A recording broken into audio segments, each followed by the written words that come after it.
Good morning. Thank you all for joining the Housing, Health, Energy, and Workers' Rights Committee. Today is Thursday, March 7th, 2019, and the Housing, Health, Energy, and Workers' Rights Committee will come to order. I'm Teresa Mosqueda, chair of the committee. I'll soon be joined by Councilmember Bagshaw, and we know that Councilmember Juarez is watching from afar today. I'm going to go ahead and start with the public testimony since we have one person signed up to testify. There's 2 items on the agenda today, Mr. Zimmerman, for your comments. And we have first a briefing on the medical demonstration transformation waiver and a briefing from Seattle Housing Authority. So go ahead and start your 2 minutes.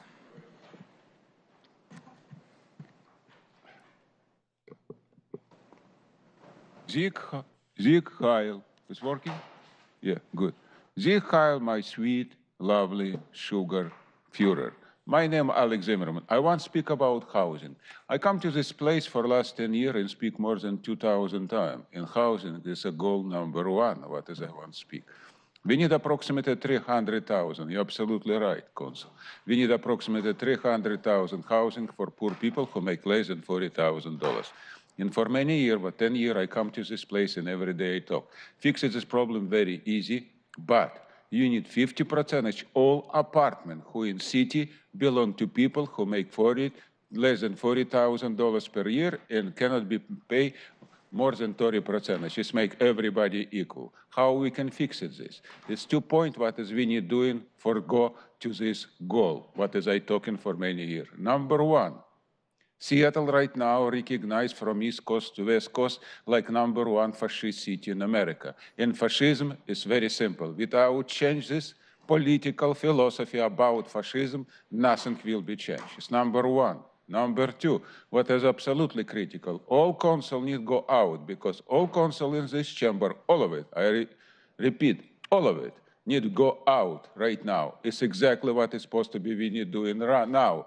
Without this, nothing will be changed. We have a council who violate Constitution 5 times, like Gonzalez. In civilized country, she's supposed to be going to jail for lifetime. Here, nothing changed. She's supposed to be moved out now. Mr. Zimmerman, items on the agenda. No, it's number 2. What is we need doing for bring 50% all housing to this? It's very simple business location. So please, listen to this. Stand up, Seattle. Stand up the 700,000 idiot. Change rules. Thank you very much, ma'am. Thank you. Anybody else here to sign up for public testimony? Okay. That will conclude our public testimony for today. Thank you very much, Mr. Zimmerman. Before we get started on our first items, I want to take a quick minute to say happy early International Women's Day. Tomorrow we're going to be celebrating International Women's Day, and whether or not we're out there protesting, compounding inequalities, or celebrating the contributions of women across this world, we need to take some time to reflect and do some self-care about how we are working to change the current context of inequalities and to ensure that women truly do have equal rights. So we see you, whether you're out there trying to disrupt business as usual or doing your daily job that maybe doesn't get recognized every day, we see you. It's International Women's Day, and we recognize you and thank you for all that you have done, especially to all the women in my life, if my mom is watching, and to my sister, my grandma, all of our family and friends, and especially to our all-women's office, Faride, Sejal, Aretha, and Aaron. It's an incredible honor to work with you every day, and the women in Central staff and the majority council of women. Thank you for all the work that you do.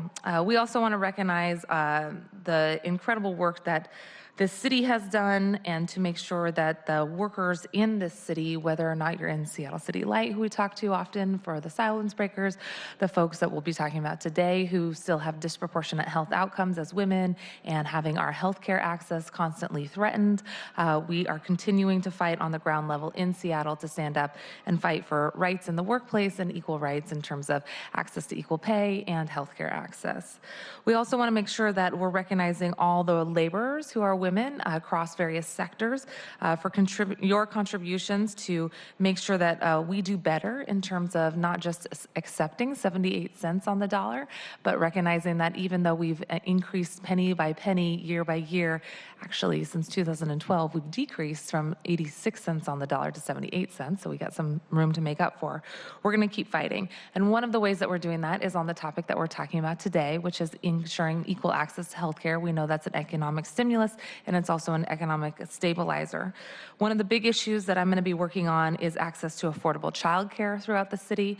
We know that when we couple childcare with access to housing, it makes sure that folks not only don't have to rush home and worry about an hour-and-a-half commute, catching multiple buses, and whether or not they're going to be overcharged by their daycare, who are predominantly women as well working in the daycare centers.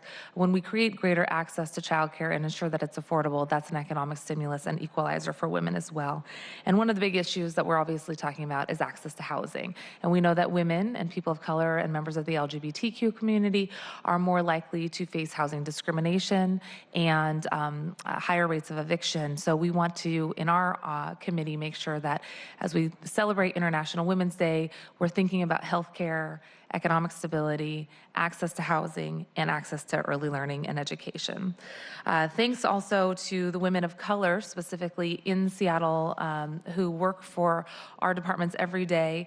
We also see and hear the results from the Race and Social Justice Initiative work. I know Faride Cuevas from our office has been participating in the interdepartmental task force to address sexual harassment and assault. And when we saw the most recent statistics that said not only was there discrimination based on gender, but it was compounded by race and ethnicity statistics, that's unacceptable to us. So we take a moment to celebrate, and we also recognize that we have a lot of work to do to ensure that our intersectional approach to creating greater justice for all in the city really does start with us. And looking forward to celebrating all that women have brought to the success of this incredible city, and recognizing we have so much more to do.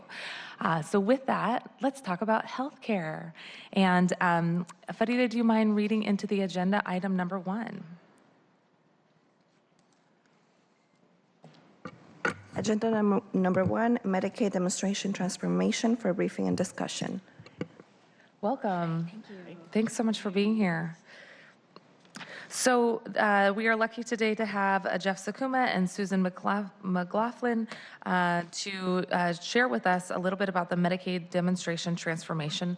I keep saying waiver, if that's the appropriate terms, and you guys can help us out here.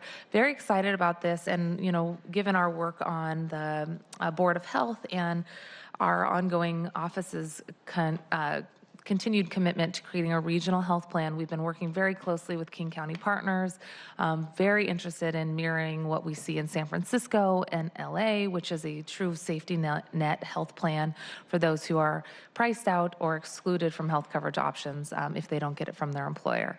So we love health in this committee, and we also know that our options for policy levers at the City of Seattle aren't as great as they are at King County, so really relying on that partnership with all of you. And perhaps there's ways in which we could be stepping up our efforts at the city level that we're not aware of. So looking forward to hearing your presentation today and hearing more about how we can be helpful and also contribute more to the transformation efforts. Perfect. Thank you for that introduction, and hopefully that we will be able to sort of demonstrate sort of this alignment that we have at the city with what's going on. And boy, I loved your opening. What came to mind very quickly was my 93-year-old mother and my 3 older sisters, who raised a very woman-centered man in this community to really sort of understand and appreciate them to such a great level. So I love that. You're giving me goosebumps, and I already teared up earlier, so it's going to be a good day. Okay, so So thank you again for this opportunity, and Susan here is going to take a bulk of this, and I really, really appreciate the fact that we have been able to hire such an amazing leader for this very, very important project. Again, my name is Jeff Sakuma. I am the Health Integration Strategist in the Human Services Department here at the City of Seattle, and I also am the City of Seattle representative on the governing board of Healthier Here. So we are going to sort of go through a series of slides that will sort of talk very specifically about the Medicaid transformation waiver, and specifically what we're here to focus on, and that's Initiative 1. It's a three-part waiver, but we'll talk a little bit about that in just a sec. Our goal here, as you will find out, a lot of our work obviously is very focused right now on people who are on Medicaid in our community, but really our goals, as you will see, are much broader in terms of really trying to impact the health of all the folks here in the city and in the county and in the state of Washington. So I'll let Susan take it from here about Healthier Here. Thank you, Jeff, and thank you, Councilmember Mosqueda, for inviting me. I'm really excited to have the opportunity to talk to you today and share what we're doing at Healthier Here and our strategy, at least for 2019 and going beyond. And I too echo the thanks for that introduction. That was wonderful and empowering, and appreciative of the City of Seattle's focus on women and equality, gender equality. So thank you. So I am the Executive Director. I'm Susan McLaughlin. I'm the Executive Director of Healthier Here. And I thought I would start just telling you a little bit about who we are. So Healthier Here is a nonprofit organization, and we're dedicated to improving the health and well-being of people in King County through innovative cross-sector collaborations. So we are working in partnership with the healthcare providers in our community, as well as community-based organizations and social service agencies, so that we can catalyze and test new and better ways to respond to the health and social problems of our region, and especially for those that are most vulnerable. So you talked about the strengthening of the safety net, and that is very important to us as well, and making sure that people have access to care. And as Jeff mentioned, while the Medicaid Transformation Project is really focused on the Medicaid population, the goals of Healthier Here are for people of the region, and the entire region, and particularly looking at equity and reducing health disparities. We want the system to work better for everyone, regardless of how they access their health care. So Healthier Here has a 26-member cross-sector multi-stakeholder governing board. It includes representation from medical and behavioral health providers, our hospital health systems, all of our local tribes, our community-based social service organizations, our Medicaid managed care organizations. We have city and county government seats represented, and then foundations, as well as advocates and consumers on our governing board. Healthier Here has a staff of about 15 people right now that provide much of the backbone functions to ensure that we have success in the transformation goals that we have set out for the region. And then Healthier Here is contracted to be the accountable community of health, or ACH for short, for the King County region. So what that means is our initial funding is through Healthier Washington and the Medicaid Transformation Project. However, longer term, we expect to have more of a diverse portfolio of resources that include grants, community and provider and partner support, as well as philanthropic investments, to make sure that we can continue the transformation work beyond the waiver period, which, you know, is time limited. So there are 9 ACHs in the state of Washington. The map on this slide shows you the different regions. Healthier Here is one of only 2 single county ACHs. Pierce is the other one. So most of the ACHs represent multi-counties. And we essentially act as change agents for the Healthier Washington initiative. That's the state's vision that they've set forth for transforming the entire healthcare delivery system. And then the Medicaid Transformation Project, which is the Go First opportunity. We are responsible at Healthier Here for planning, designing, the implementation, and then the oversight of the work for this region. Healthier Here aims to have a system of care that works better for people, for providers, and for our community-based organizations. This means that people in our region get better, more equitable care that results in an improved quality of life.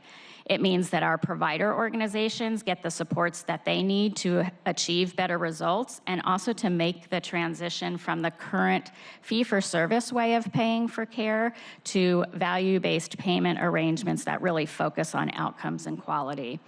And then also to make sure that our community-based organizations have the infrastructure and the capacity they need to engage with the healthcare delivery system in an improved way so that we can more intentionally address the social determinant needs of individuals. So Jeff mentioned that the Medicaid Transformation Project is made up of 3 initiatives. Starting on the far right, is the Foundational Community Support Services. This includes new Medicaid benefits for a small subset of Medicaid-eligible individuals to specifically provide supportive housing and supported employment services. Initiative 2 in the middle is long-term services and supports, and that also includes new Medicaid benefits, again, to a subset of eligible individuals, and it's primarily to support family caregivers that are caring for their loved ones to help people age in their homes longer. And the City of Seattle is very actively involved in this initiative 2 through its Aging and Disability Services and the Area Agency on Aging. And then Initiative 1 is the Delivery System Reform Incentive Program, and that's the component that seeks to transform the healthcare delivery system through the accountable communities of health. It's by far the largest part of the Medicaid transformation waiver. As you can see, it's up to $1.1 billion over the 5 years for the state. And that is where we're going to focus today, is on the transformation through accountable communities of health. However, if you are interested in the other 2 initiatives, certainly Jeff and I can arrange for others to come talk at another time in more detail about those 2 components. Just real quick, so looking at that last slide, these 3 buckets, do those correspond to the previous slide, which is the triangle that sort of touches on delivery of healthcare, supporting providers, and social determinants of health? Do they correspond or overlap? Yes, sort of. So the slide with the triangle is really focused on the Initiative 1 and the delivery system reform. However, the goal of the whole waiver is to address these 3 things. And so when you look at, for example, supportive housing and supportive employment services, that's really getting at the social determinant needs of individuals and providing new Medicaid benefits. And similarly with the long-term services and supports. So they are focusing on different populations somewhat in different areas and are currently a little bit siloed in how they're moving forward, but we are working to figure out where we can leverage them together. So for example, as we're doing the delivery system reforms that you'll hear about, we're thinking about how can we connect to those supportive housing services that are available to, again, it's just a small subset of the people we're touching are going to be eligible for that benefit, but if they are, we want to make sure we can connect them into that. So there's some connection that way. Great. So our friends from Seattle Housing Authority are here, and they're doing a presentation right after you, which is really timely. We wanted to tie in health and the health of individuals and the health of the housing, because you can't be healthy if you don't have stable housing. That's exactly right. Could you tell us a little bit more about the type of supports that the individuals or that the community is providing, or that maybe the city is providing or needs to step up on in that kind of 3rd area on the triangle related to social determinants of health? To me, as I'm trying to think, how can we be more helpful at the city? Perhaps this is the area that we can lean in on. Yes, absolutely. Initiative 3, the Foundational Community Supports, is managed by a third-party administrator through a request for proposal process. The state is working with AmeriGroup, which is a Medicaid managed care plan, to administer that. What it does, so in the supportive housing arena, it does not provide any dollars for housing. It is the services that support people to find and maintain housing. So it can look like case management support to help identify affordable housing or housing that might, where they might be able to use a subsidy or a housing voucher, landlord negotiations, and then in-home supports and services to keep people healthy so that they don't get kicked out of their housing. So a lot of case management, checking in, linking to other types of services that might be necessary to keep an individual stable and so that they can maintain their housing. And for the employment, it's very similar kinds of things. It doesn't provide wages or anything like that, but it provides the services and supports that help people find and maintain employment. And AmeriGroup manages that right now? AmeriGroup manages the benefits. Do they receive any funding from the city of Seattle?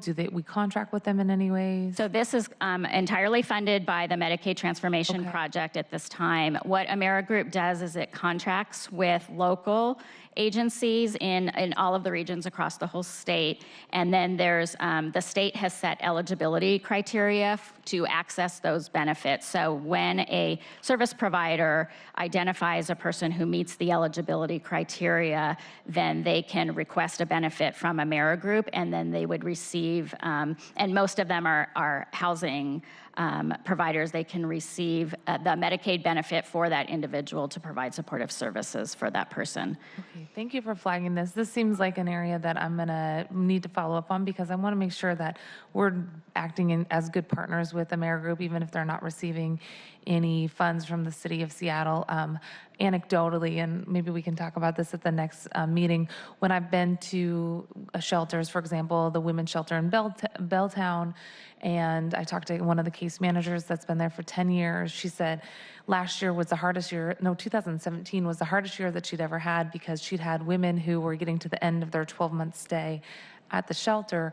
They had Section 8 vouchers, but there was literally no place that she could find to put them in the city along transit lines that would be accessible to their work. So I want to make sure that we're acting also in good faith to make sure that they can meet the goals of the transformation waiver. Yeah. That seems like a big area that maybe we could step up in because even if they're contracted with our local community partners, there are so few resources, and maybe you guys can shed some light on that later, but that seems like a big component of your work to create stable and healthy communities, and just want to make sure we're doing our part there. Yeah, it absolutely is, and thank you for that, because I think one of the goals of Healthier Here and our role as sort of this, neutral, objective entity that's not attached to anybody but supported by our whole community is to figure out how we can leverage and align resources to reduce fragmentation and have greater impact. And so what you had just described is a really great way to do that, to take the little bit that's available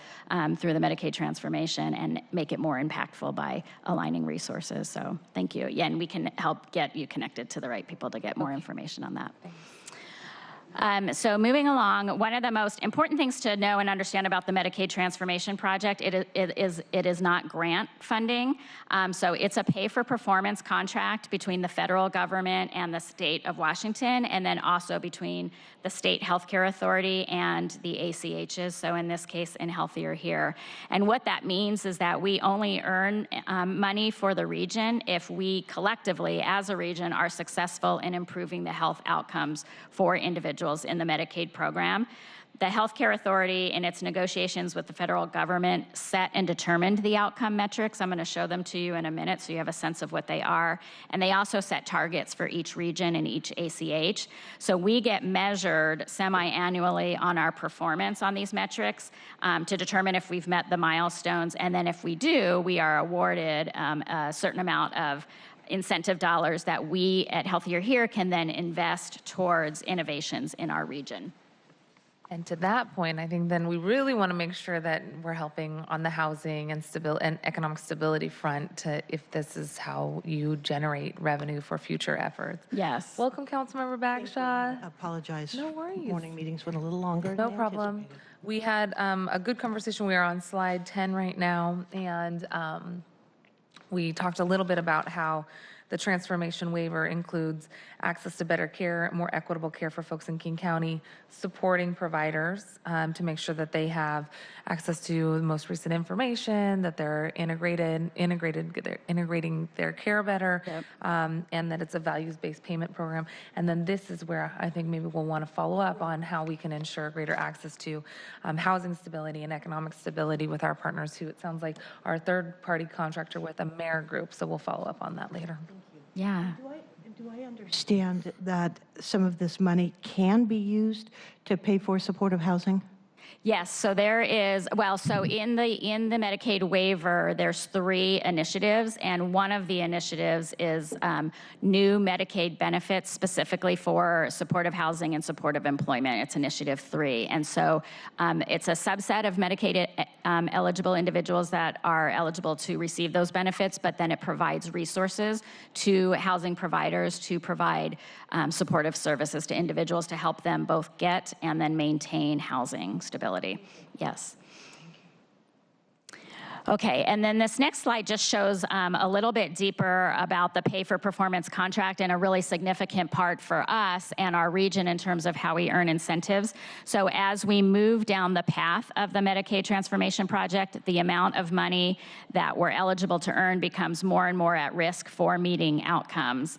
In the first 2 years, as you see on this slide, 2017 and 2018, 100% of our funding was earned by meeting reporting requirements. So we had to submit a project application, an implementation plan, we submit semi-annual reports, and we earn incentive dollars that way.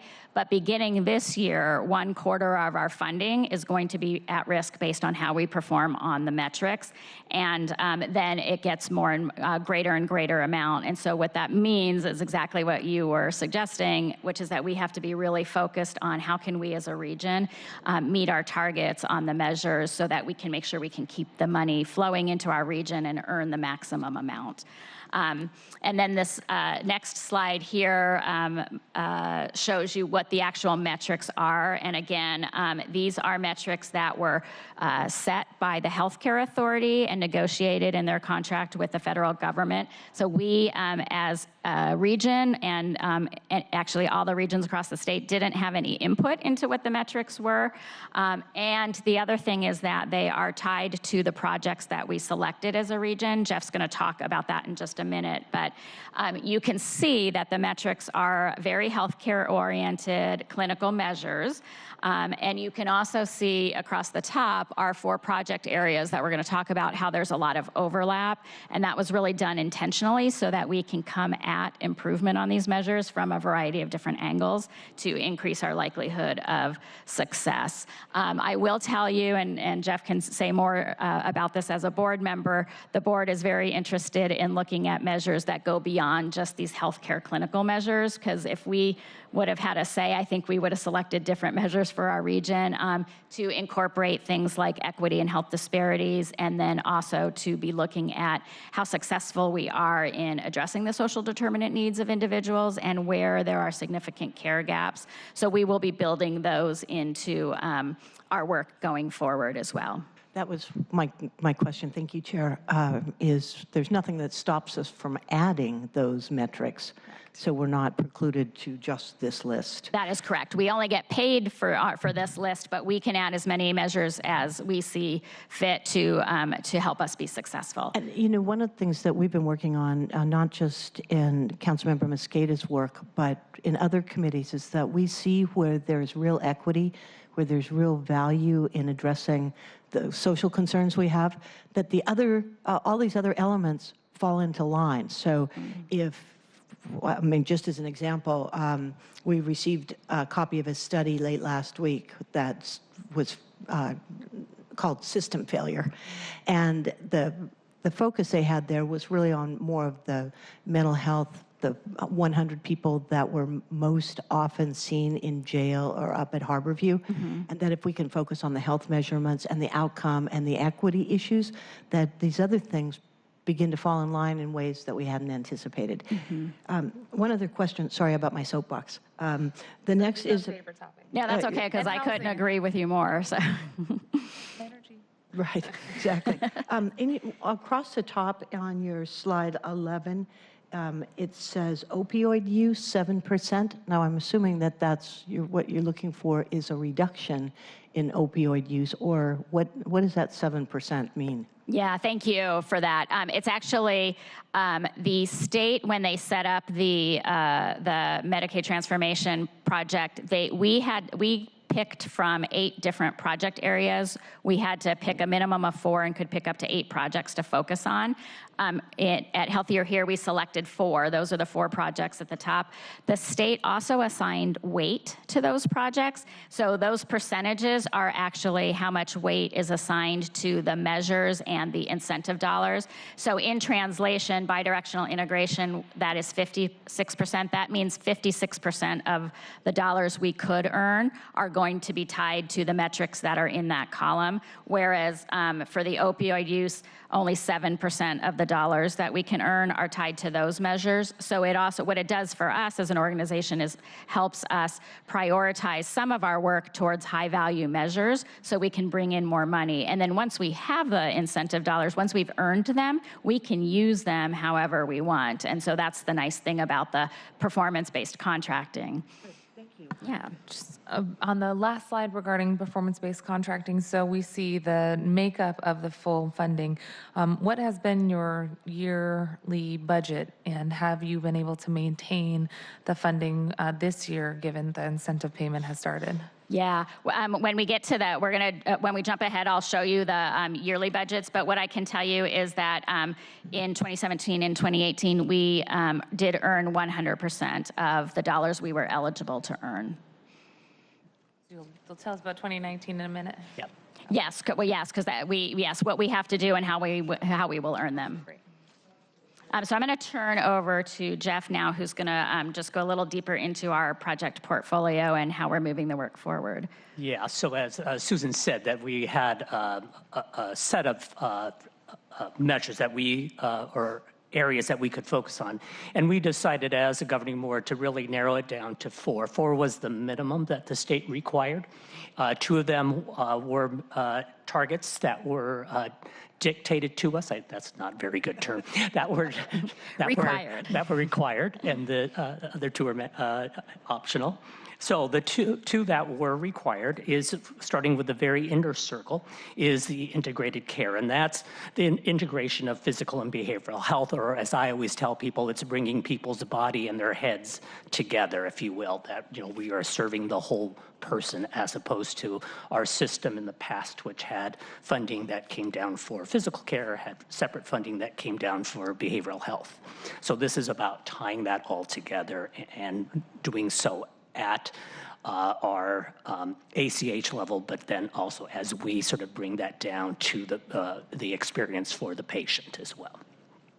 The other mandate was around opioid use disorder, and we'll get into Susan's going to talk about these to a little greater extent, and obviously that was one of the mandated areas, and obviously something that has been very important for us here in the county. The 2 that were optional that we picked were what's called transitions, increase safe and successful transitions, specifically for those leaving jail and for those leaving the hospital. And then the other is the expansion supports for those with chronic conditions. So as you can see, that those are all things that sort of fit very well in sort of the larger goals that we have both in the county and in the city. Are you going to talk more about the transitions? Yes, so Okay. Susan's going to go into a little more depth about each of those. The second slide here, the next slide here is super, super important. And that is, as Susan has been talking about, is sort of the equity framework that our board has set around all of this, so that it isn't just enough that we sort of meet these targets, if you will, that we really need to be very vigilant about making sure that the equity is sort of put throughout everything that we do, so that we are not just improving the health outcomes of certain segments of our population, but that we are doing this for everybody, and particularly lifting those who have the most disparities. So, and also that we are the other framework is really that this becomes a very consumer-focused process as well, so that we have these three frameworks that we work from, and that's community-based care coordination, so that things happen sort of on the ground where people are accessing care, that we are addressing the social determinants of health in everything we do, and that we are improving equity and reducing disparities. And I'm going to have Susan talk specifically about the areas. Great. So I'm going to just break that down a little bit for you. So starting with the physical and behavioral health integration work. So this is really, you've probably heard a lot about this. It's been going on statewide for a number of years now. And the waiver work is designed to complement what the state has been doing, which is to move and integrate the finances for behavioral health, which includes both mental health and substance use disorder treatment, with the physical healthcare system into single integrated managed care contracts. And that started in King County on January 1 of this year, that financial integration. What the waiver is doing and what we have the opportunity to do through Healthier Here then is to make sure that the integration goes beyond just integrating the finances, but actually at the clinical point of care, that care is delivered in an integrated way, and that providers are actually addressing whole person needs, as Jeff described, the head and the body and all of the needs of an individual instead of just one piece. Is every hospital and medical center in our region signed into this? Yes. So if somebody comes up and for emergency treatment, that they will be admitted and Medicare or Medicaid will help cover that? So yes, everybody, all of the hospitals in the region are partnering with Healthier Here. Because of the size and scope and the number of providers we have to stage a little bit. And so not everybody will receive resources and shift to the new model in 2019, but it will be kind of a rolling, we have sort of cohorts of providers. But by the end of the waiver, that is one of our main goals, which is that wherever anybody receives their care in King County, their whole health needs are getting met, and they have a multidisciplinary, team-based care that addresses all of their needs. Question about the integration of behavioral health and physical health. Does this also incorporate oral health? We know a lot of people self-medicate with prescription drugs or other types of drugs if they're in chronic pain. And then we also know that especially for kiddos, sometimes they're perceived as acting out when really they have an oral health crisis. Is oral health integrated into this model as well? So thank you for asking that question. Oral health is a very significant component to all of this and actually crosses all of the projects. In the initial version and the way that the waiver was written, it is not. But I can tell you that sort of the long-term vision for the state is to start with physical behavioral health and then to roll in oral health, and then also some of the long-term services and supports. Again, you want to get sort of the financing and the incentives and so forth all in the same place. That said, we have had a partnership with the Acora Foundation. We have been which works. Be called what again? The Washington Dental Association. And that one makes more sense to me. yes, intuitively anyway. And we have been having conversations with our providers as well, so that especially when we talk about making modifications to electronic health records and other ways that people are screened, which are very costly and time consuming, that if maybe we're just going to focus on physical and behavioral health right now, but let's put the oral health question in, so we only have to do the modification once and then put the resource behind it at a later date. So I'm hopeful and anticipate that we will get there. Okay. And as you think about additional metrics that you're holding yourselves accountable to that might be outside of what we're getting reimbursed for, I think oral health is really critically important in our lens of today and tomorrow in terms of women's health and maternal health and child health. We know that access to appropriate preventive oral health is good for those who are pregnant and those who may become pregnant and the health of their babies in the future. And health disparities really do stem from poor oral health access in many cases for those who are trying to conceive or are having a baby soon. So I really think that it's a health equity issue as well, and appreciate you bringing that forward. Yeah, thank you. Thank you for bringing it up. So some of the levers for Healthier Here for the integration is the development of mechanisms for shared care planning across providers and provider types. We will also be looking to enhance the screening and identification of individuals with chronic medical or behavioral health conditions, again, regardless of where they enter the system. And so what this means is that if a person goes into, for example, a community behavioral health agency because they're depressed, the community behavioral health agency is also screening them to see if they've seen a primary care doctor and if they have any chronic conditions that might be impacting their depression, and vice versa, so that in primary care, people are being screened for mental illness and substance use. We also hope to continue to expand evidence-based and best practice approaches to care across providers. We'll be developing interoperabilities of data systems so that data systems and electronic health records can talk to each other. We know that one of the biggest barriers to doing whole person care is that people don't have the, don't have the information they need, and information is not easily flowing or being shared across providers and provider types. So we're working on solutions to that. And then enhanced care coordination, again, to help if people are receiving services from multiple providers, which is the highest likely scenario in King County, that care, there's mechanisms to coordinate care amongst those providers. Last budget cycle, we put money in for a coordinated approach. There is a group up in Northgate that answers 211. Allie Franklin is our contact. I don't know if you're working with her, but I'd love to know. Partly this arose out of something, and I'll be on my soapbox for just 30 seconds. We also put money in for something that we call the low acuity approach for our first responders, so that this is a little different approach, but it's not new. It's just Seattle hasn't adopted it yet, but we're working on that. I want it done in I was hoping by March, but we're hoping by at least the second quarter. And so rather than sending out our firefighters, our first responders with ladder trucks and ambulances for somebody who may just simply need, a different kind of response, but it's not a high acuity response, it's a low acuity, meaning maybe it's an overdose, maybe it's somebody who's passed out from alcohol, whatever.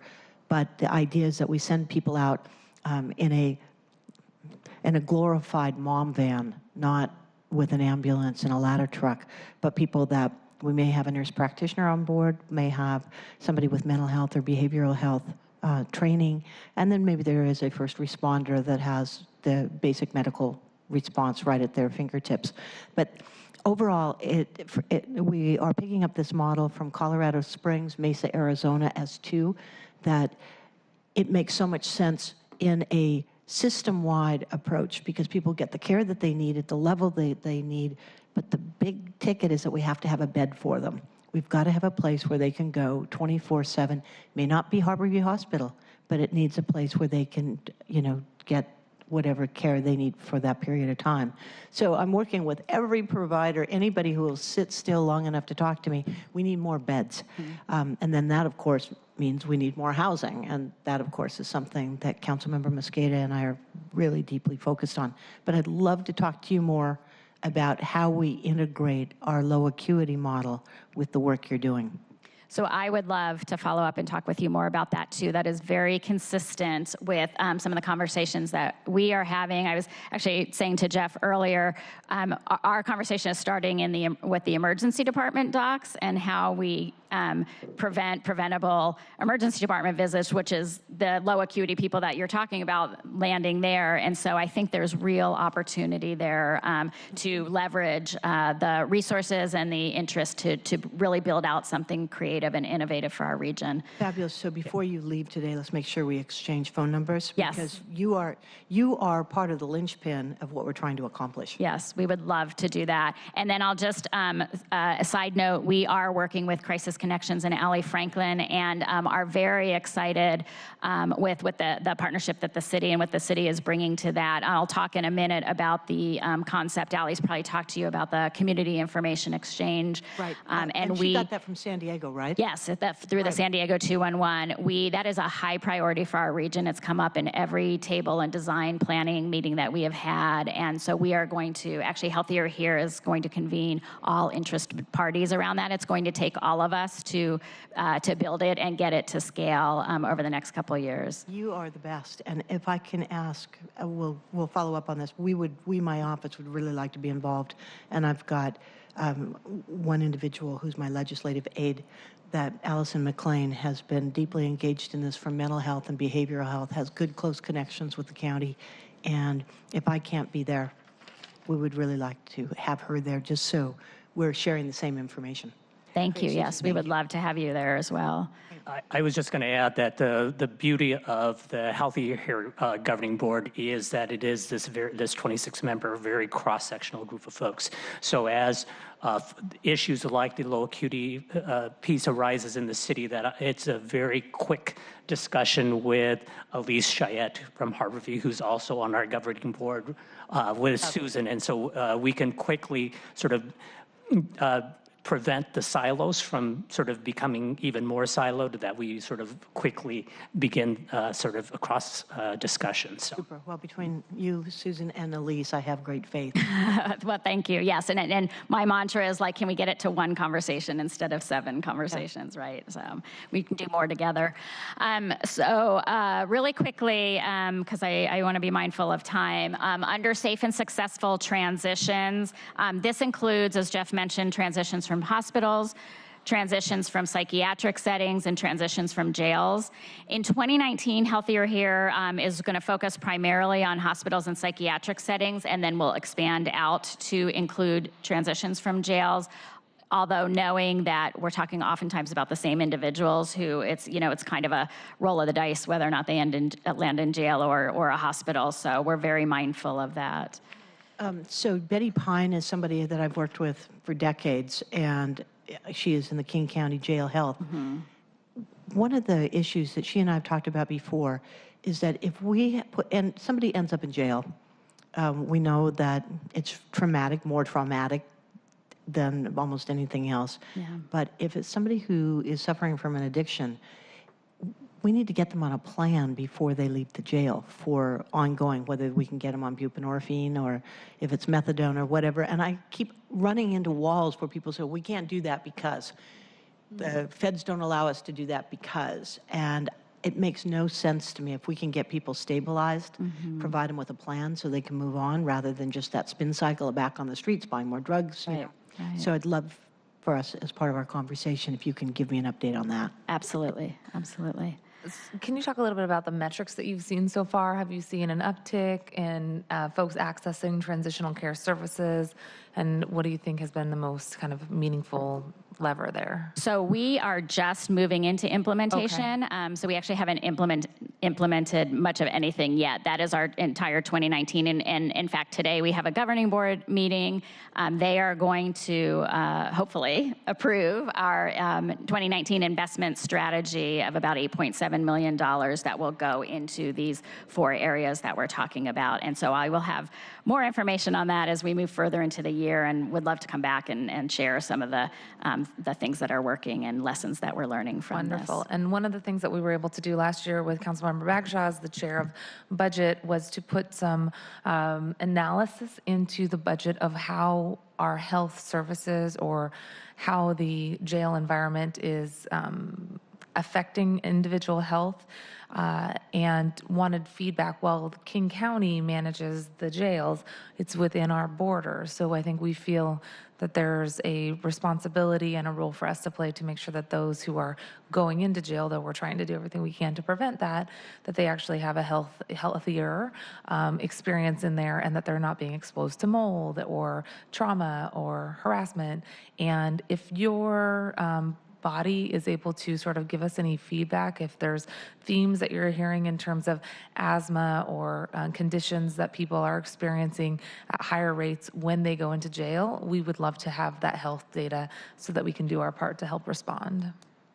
Great. I will check into that and see what kind of data we have access to at the moment, and we're continuing to build out our access to data. Obviously, data is a huge part of this so that we can both track how we're doing and make course corrections when we need to, but also understand where the needs are. So, okay, I'm going to move us to the prevention and management of chronic conditions. Healthier Here is, in addition to a primary focus on people experiencing mental illness and substance use, we are focusing on cardiovascular disease, diabetes, asthma, and chronic obstructive pulmonary disease or lung disease for our region.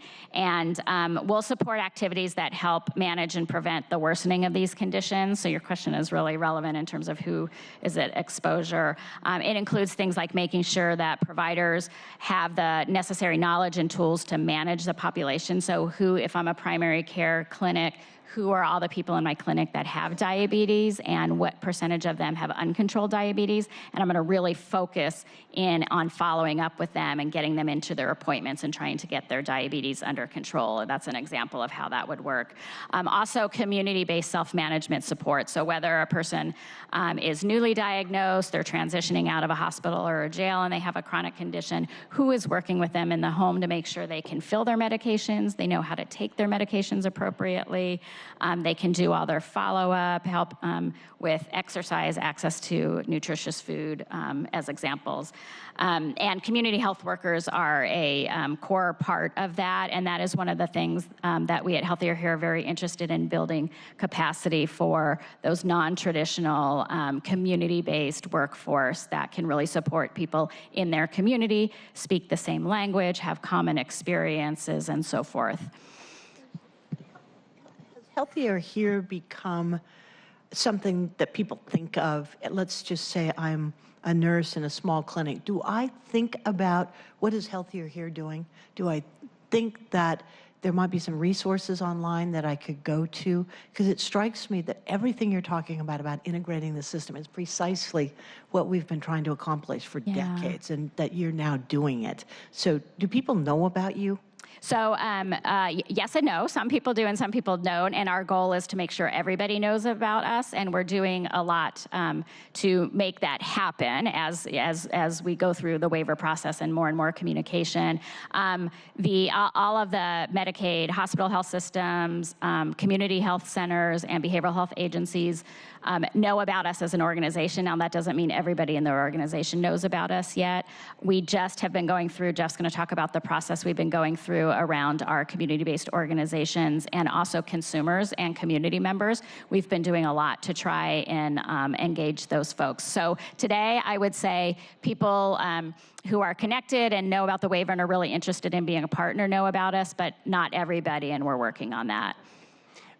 Just to add on a little, I think that as we begin the funds flow process, where we actually begin to, reimburse folks for providing the care, obviously, then and allowing these agencies to hire community health workers, all of those things will obviously sort of bring all of this forward very quickly once we're sort of later this year when we're at that stage. Yes. Yeah. Well, and results, and that we can really demonstrate that. And I think one of the unique things, and Jeff alluded to it, about Healthier Here, again, I go back to because we're a standalone organization. We're represented by every sector in our community as being part of our governing board. So really trying to be community driven, but really can focus on what's best for the people and not any single sector or organization. And so we do get the word out. One of our values is that all of the transformation is driven by those individuals that are living the system and having the experiences in it. And so that they really are the ones that can identify the solution. So we're working on mechanisms to create that in a more sustainable way. The opioid project, just really quickly, focuses really on 3 areas. We want those doctors that are and individuals that are prescribing opioids to do them in line with the state and national guidelines, make sure we're being conservative about that and preventing opiate use disorders, and then increasing access to medication-assisted treatment and overdose prevention. So, and we are really, as you know, there is a lot of work around the heroin and opiate addiction going on. The city's been involved in the county for a couple of years now. There's a lot of federal money coming into the region to address the opioid crisis. And so we are really working with all of the partners who are receiving that money and trying to implement things to streamline and align so that we're working towards those common goals. So the opioid addiction is something that we all at this table have been focused on since the Seattle-King County report came out several years ago now, and I know, Jeff, you've been involved in that from the beginning. So a couple of, again, these roadblocks that we hear about is, whereas buprenorphine may be really good for some, methadone may be better for others, but having it available where the people are is critical. As I think it was Dr. Caleb Green who said to me, I'm not going to drive to Renton to get my morning cup of coffee. And I think that's similar here. We're learning that buprenorphine is available much more, in many more locations than we knew. Dozens across the city that hospitals may have it, some clinics may have it, but having our general practitioners sign up and be willing to be a provider, what I hear is that, well, they really don't want to focus their practice just on people who have addictions, so that there's, you know, maybe a little reluctance in having more and more people getting to the level where that they're able to prescribe. So that said, we're just looking for, we know that there's no silver bullet, but there's silver buckshot here, and I think you're doing some good work for us. But if there's federal money flowing into our region and it can be used for more clinics or more doctors or helping people get the training that they need to be able to do the prescribing, I'd just like to open those gates a little bit to see what we can do. Because we know treatment on demand, and especially this medically assisted treatment, can really work. Yeah. Yes, absolutely. So I'm trying to continue to be conscious of the fact that you're not a grant, that you are a pay-for-performance contract between the federal government and the state, and between the state and Healthier Here. And Healthier Here is one element of Healthier Washington. Okay, so your role is to make sure that we are receiving funding in our region from these federal dollars by improving health outcomes and more integrated, and you're doing that by creating more integrated care and thinking about the social determinants of health in terms of how we create greater health stability. So there's a number of partners that you've mentioned. I think what would be helpful for me is to have a better sense of who those partners are, specifically as we think about the opioid crisis in our region. Who are some of these partners that we're working on? What are some of the types of services that have changed? And have you seen a notable or measurable impact since you all have been working together to try to have greater integration and coordination across providers, especially in this area? I just feel like we're on a hamster wheel, and, you know, doctor? Yep. Jeff, I upgraded you to a doctor because, yes, our healthcare expert, Sakuma here, knows better than anyone. You know, we are losing ground, especially on opioid addiction issues. And despite our best efforts at the city to try to create, you know, a safe place for overdose prevention sites, we continue to hit roadblocks, especially with the federal government, but other cities are facing the same thing. Yeah. Specific on this issue, can you tell us, is there any key partners that you've been working with and anything that you think the city of Seattle needs to do to step up to help on this? So the short answer is yes, I can tell you, but not off the top of my head. So I will get you a list of all of our Medicaid funded providers that are working with us directly and on which projects, because not everybody signed up for every project. project. And then Jeff's going to talk a little bit about our community-based organizations. We are still in the kind of winnowing down of social service agencies that will partner with us, so I won't have that kind of finalized list until probably May, but then I can get that to you, and then what we'll be doing is bringing those clinical and community partners together to actually build out the innovation strategies. But some of that work is beginning, and so I can get you the names of those. You just said winnowing down, Susan. I thought we were trying to expand. Well, we are, but so let me say that we have a limited amount of time, a limited amount of money, and a limited amount of capacity. So we can't work with, especially when you talk about community-based social service organizations in King County where there's over 500, we can't work with everybody all at the same time. And when you're talking about also connecting that community social determinant work to the healthcare delivery system in a new and different way. Like, that's not happening at all right now, barely. There's maybe little pockets of partnerships, but for the most part, if I'm a primary care doctor in a clinic, I don't really know where to send people for housing supports or to get, to get access to healthy food and so forth. And so we're building that out. So we can't do that with 500 providers all at once. So the winnowing down is to find, some amount of smaller number of providers that we can start with, and that we can design the care models and work out kind of all of the kinks in it. And then so we would do that in 2019 so that in 2020 our investments can really focus on scaling it and bringing it to other providers. Yeah. Yeah, that sort of takes us directly into the next slide here, where, again, a lot of the work that we've been doing, the engagement of the healthcare providers, both behavioral health and physical health providers, has been pretty straightforward, because these are agencies or entities that have worked with Medicaid for many, many years and sort of have a head start, if you will.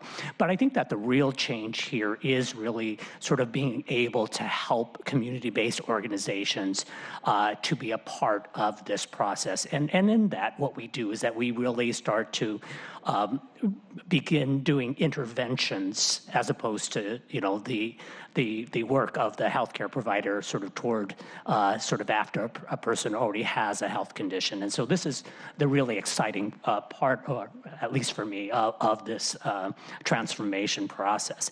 So as Susan said, the first step has been just to sort of kind of throw out the net and see who wants to sort of be a part of this. And there's some work that they have to sort of engage in, but the beauty of the waiver project and what you saw in the first year one and year two is that we have been able to provide a lot of these agencies some upfront funding to really kind of assess their ability to participate and to understand what it means to be a part of this process. So that is what has gone on. As Susan said, we will be selecting a cohort of organizations to begin working initially. Obviously, that can expand over time as well. And it is to really have that linkage that Susan talked about. This is really about where we begin to make sure that the individuals that are being seen in our community-based agencies are also connected to healthcare, but that not just that the connections are made, but that the actual sort of care planning and sort of looking at the person and in their total being as to how we can best improve their health and prevent disease. I have to tell you, I love this slide. The long-term, what success looks like. Oh, thank you. I kind of skipped over that one just for the interest of time, but this is work that our governing board did in 2017. We said, okay, we have a limited amount of time, 5 years, and a limited amount of money. We can't do everything. At the end of 5 years, if we were to say, how is the region different? This is what the board came up with, these 4 things on this slide. So, yeah, thank you. So the other thing that I wanted to talk real briefly about is sort of the actual governing structure that we are working under, and that 1/3 of our board is community, consumer tribes, and community-based organizations.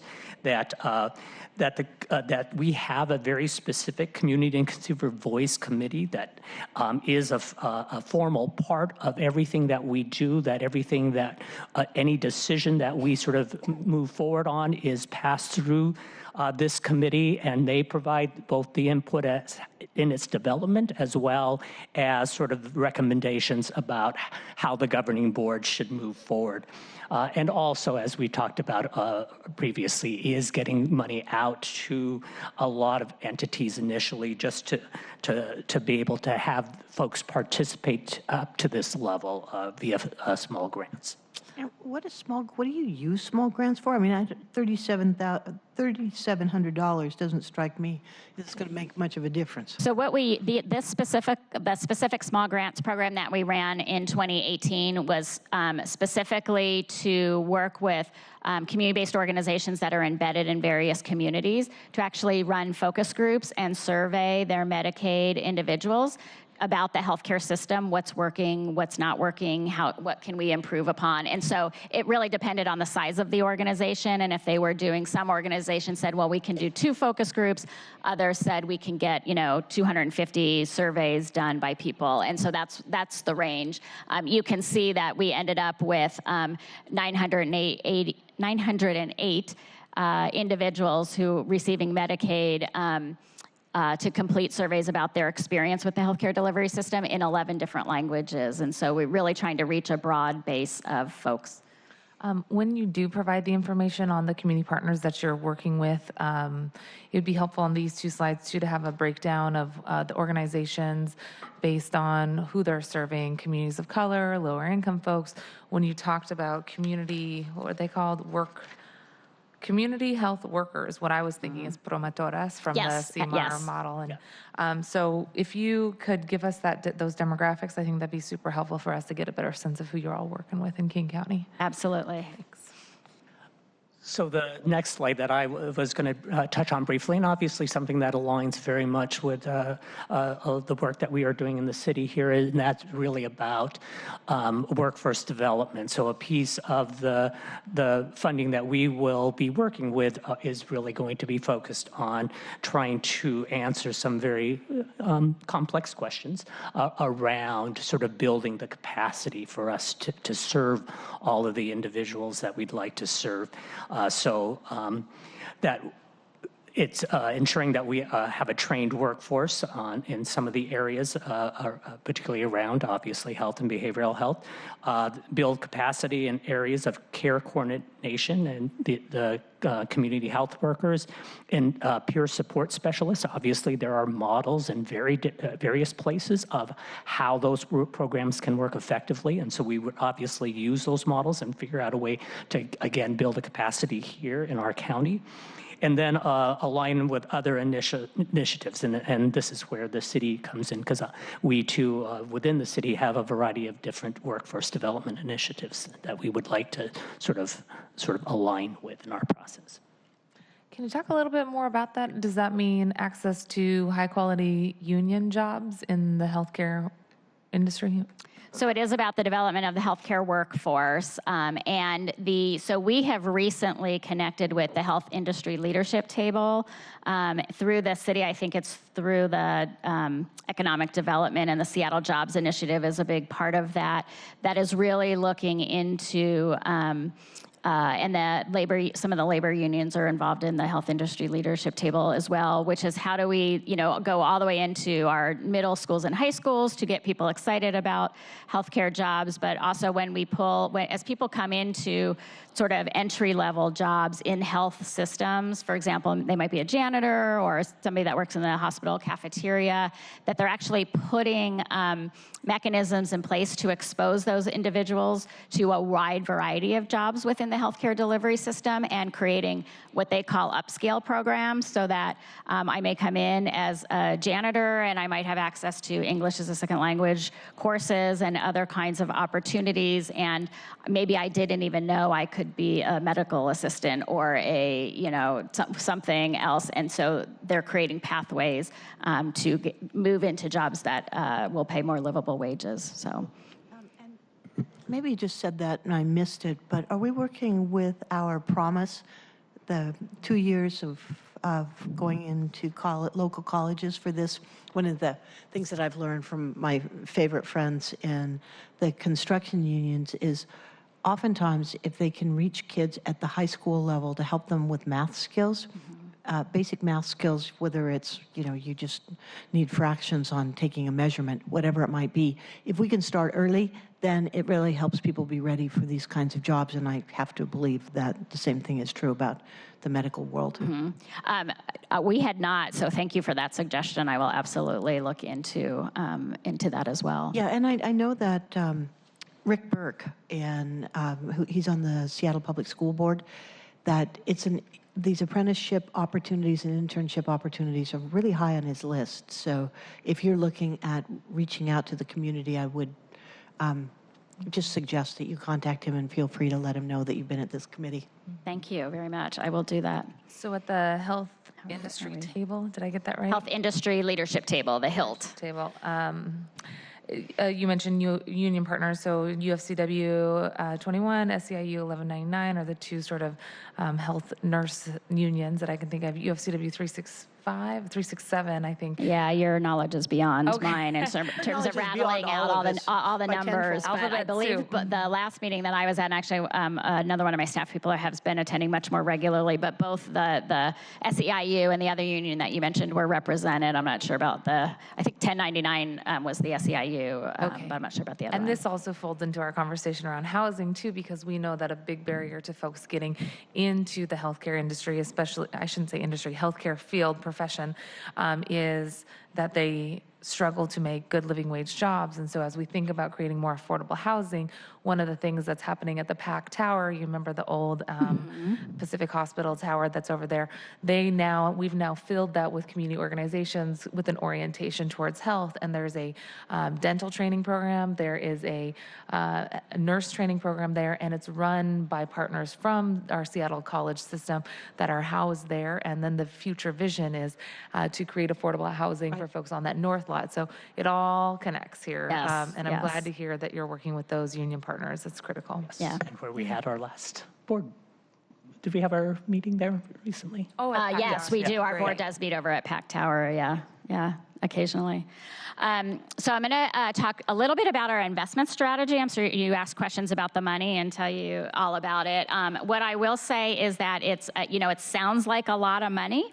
And when you start to sort of divvy it up by when you get it, how you earn it, whether or not you earn all of it, and all the people that want some of it, it goes really quickly.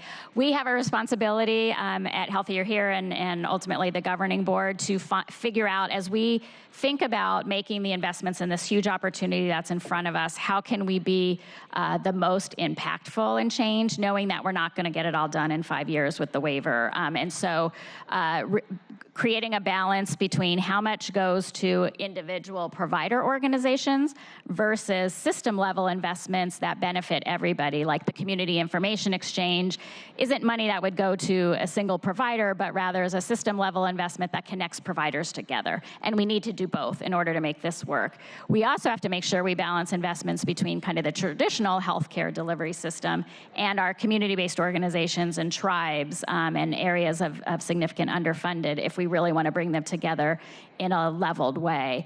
Big hospitals and health systems don't need as much resource from us as a small community-based organization who is trying to provide coordination for example, the Somali community or something like that. So that is part of the strategy going forward. I'll also point out that while we do have money and investing in transformation is a big, significant, important role for us, we do have other roles that we are playing in this region. We've talked a lot about convening partners and stakeholders, again, because Healthier Here is this multi-stakeholder approach. We don't represent any single organization or sector. We are well poised to bring partners together to talk about really critical issues that affect the whole system. Shared care planning, how do we standardize the collection of social determinant information, and so forth. We also have a policy role. We are participating both in local and statewide policy making related to our transformation goals. There are a number of policy barriers that while you have providers who want to deliver integrated care, there's rules and regulations that prevent them from doing it. Sometimes it's around credentialing and licensing issues. Sometimes it's around what kinds of codes can be used on the same day. And so we need to remove those barriers if we want people to actually deliver integrated whole person care. And then the last piece is sustainability. We are making these pretty significant investments in transformation. Because this isn't a grant fund and we don't want it to work like a grant fund, we don't want the good work to go away when the money goes away. So we are working with the Healthcare Authority. We'll be working with our managed care organizations. When we identify care models that really work, we want to find ways through value-based payment arrangements for those care models to be fully covered and resourced under the Medicaid program where it's appropriate, and where it's not, we have to identify other resources to sustain it. So we will be working on that as well. Right. What happens at the end of 5 years? It depends. So the 1115 waivers and the delivery system reform incentive programs are renewable. It's given with the current federal administration, it's highly unlikely. And in fact, New York, who is ahead of ours, was trying to renew their waiver and they weren't able to get there. If there's an administration change in our waiver will not end till 2021. So if there's an administration change or new thoughts on the value of this, there's the potential for a renewal. If we don't draw down all of our funding, we can do a no-cost extension to continue to be able to draw down the funding. Those are kind of the main options with the waiver, and then there's other options, as I mentioned, with regard to some of the individual investments and projects that we do, if we can create mechanisms to have them sustained under a Medicaid contract or through another mechanism. And it's different from a different Medicaid contract is different from the waiver. So Yes. There's money out there in different buckets. Yes, that we're going into. Actually, that's a really good and important question. So the state has a Medicaid state plan to provide health and behavioral health services and long-term care services and developmental disabilities. Those contracts are not changing today. They are the same, and that money still flows exactly the same. This is actually new money coming into the system, and what makes it a waiver and what makes it so unique is it basically waives the rules of Medicaid and allows the state to use it in new, innovative ways to pay for things Medicaid doesn't today pay for under the Medicaid contract, to test new ways of innovation. Now, the trade-off in all of that is that at the end of the day, the waiver has to be budget neutral to the federal government. So the way I kind of describe it is the federal government is fronting the state money that they would have spent anyway through the Medicaid program, and the state is agreeing to reduce the total Medicaid spend, the trajectory of the Medicaid spend, by a certain amount so that it's budget neutral to the federal government. This is an area that I just love. So let's anticipate that things go well. Will revenue neutral mean that they will look at system-wide investments? So back to our low acuity. If we can demonstrate that our fire department saves money because it's not sending out 8 guys or first responders in ladder trucks, and they're not taking an individual to Harborview Medical Center, which is, if you just assume all that is a $2,000 response, a $2,000 overnight. If you can say, okay, we've saved the system $4,000, will that inure to our benefit, or will people say, well, it's kind of like, it's not really budget neutral because the fire department eats it, or, DESC has a Nurse Mary on site that they have to pay for. How are we going to really demonstrate that it's revenue neutral? Yeah. So it's in that sense, it's less about the demonstrating the revenue neutral to the feds. That's like a formula that the state just has to meet. But I think what you're really talking about is how do we ensure, if we're saving money to the system, that money is getting reinvested in these less expensive things that really work. And that is the goal, and that is the hope. And you probably know from the positions that you sit in and the work that you do that it's sometimes easier said than done. And identifying where the savings accrue to whom is a big factor in that. Certainly when you're reducing emergency department visits and inpatient hospital stays, it's accruing at the health plans, the savings, and so you want them to reinvest. There's other ways where savings might be accruing to the criminal justice system or other. So we have to kind of figure that out, but the idea is to figure it out to be, there is an evaluation, we didn't really talk about that, but there will be an evaluation of all the work that happens both locally and statewide. And the hope is to say, you know what, this is working better, more effectively and saving money. Let's actually move our resources and reallocate them here because it's going to generate savings. And to the extent possible, we really do want people that are experiencing those savings to reinvest those resources in the community. And we'll be doing some negotiation around that as well. Please keep us informed on that, Susan. That is such a tricky area, but we know just experientially and just common sense says if you can save $4,000 from one run up to Harborview, that's a really good thing. But let's reinvest that money in our fire department or reinvest so that DESC can afford to have a 24/7 nurse on site because that reduces the number of calls to the fire department. Right, exactly. Or it could buy you 3 beds and instead of 1, and to divert, like you were talking about the need for beds. So I'm going to skip skip ahead. to wrap it up because we want to make sure we have 30 minutes. Sorry about that. I just want to tell you about the money so you have the whole picture really quickly. So our Healthier Here's total available anticipated budget for the 5-year waiver is $97 million. This shows you the amounts across the years, and down the left-hand side are just use categories, which you can take a look at. But the most important thing is $97 million across the 5 years. It's based on certain assumptions, so there is a chance we could earn more than that, but we need to be conservative because we don't want to kind of go off a cliff. 75 million of that 97 million is the project incentive dollars that we've been talking about. So if you flip to the next slide, that 75 million then gets divided amongst Medicaid providers, community-based organizations, tribes, and a little bit to Healthier Here to support the implementation. And so again, this is for the 5 years. You can see how it's divided up. So that's the money that will go into the system over the next several years for this transformation work. And as we move into implementation this year, as I said, we're happy to come back and give kind of regular updates about where we're investing and what's working and what's not working and lessons learned. So thank you so much for the time. Sorry we ran over, but this has been such a great conversation. And super excited. I think there's lots of opportunity for partnership and alignment. So I look forward to follow up. Yes. And you can really see why, as a member of the governing board with this really diverse group of folks, that we are so lucky to have Susan sort of leading this process here. It is, and the staff. She has an amazing staff that she has put together as well. So Great. 1000 2nd Avenue, so not too far from here, between Spring and Madison on 2nd. So I was excited to learn about all that you're doing. I hear a lot about accountable communities of health, and it doesn't really actually give you a vision of what's happening.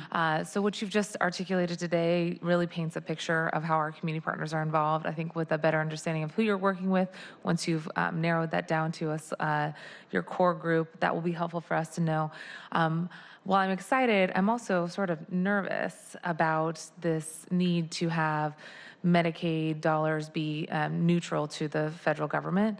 And to me, that really means that we have to get this housing stability, economic stability area of the social determinants of health right in our county, and the city is going to play a huge role in that.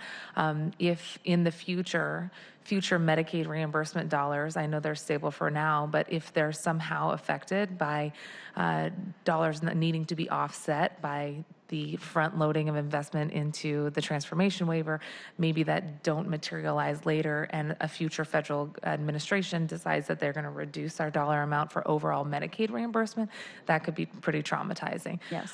So I think there's a lot of opportunity here, but it does feel like, there's also a lot of factors that may be out of your control. It's specific to your network or your partners, and that I think is a huge role for us to play. So love to stay engaged. I'd love to come to one of your community meetings or whatever you think would be Please do. helpful. Yeah, all of our meetings are open public. I'll also, with some of the follow-up materials, send you a link to our website that tells the dates and times of the various meetings. And then the last thing I think is what Councilmember Bagshaw was asking about, which is I'm also very interested in the succession of this after the 5-year period.